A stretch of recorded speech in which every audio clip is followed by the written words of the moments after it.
You highlighted that both parties are not wrong in their own sense, depending on which side of the divide they fall, and they should respect the law. But in the case that this escalates, what do you think this kind of issue, what message do you think that it will send to potential investors or private investors that may want to consider refining in Nigeria? Do you think this might encourage investment in that sector?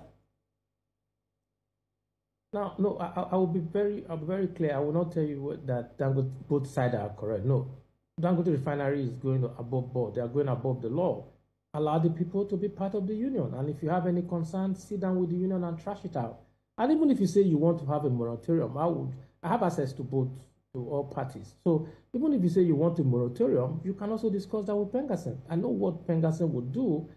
And since we are not doing that, that becomes a challenge.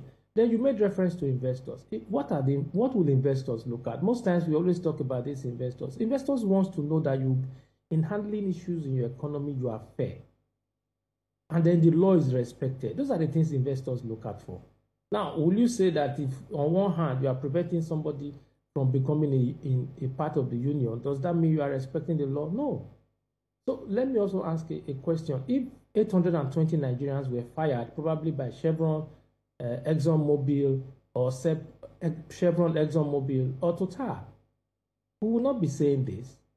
Somebody just wake up. It's not done anywhere that you just wake up and you fire 820 people. And all the 820 people are people who apply to be part of PENGASSAN.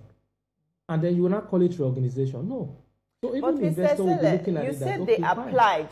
I believe that there was some sort of agreement between Dangote and these workers before, they were offered employment. And one of those was that they shouldn't be part of any union.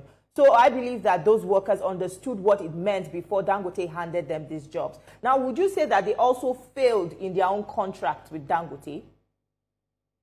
No, you can't say that, because if you tell somebody that I'm offering you a job, you can't join a union, and the Constitution gives the right for somebody for free association. So your contract cannot override that of the Constitution. That's one. Then number two, if the guys suddenly decided to join the union, I'll use myself as an example. I worked for an American company for a couple of years. For about 3 years, we didn't have a union. We were not interested in the union. We were well paid, well remunerated. Our work job, our safety on the job was okay.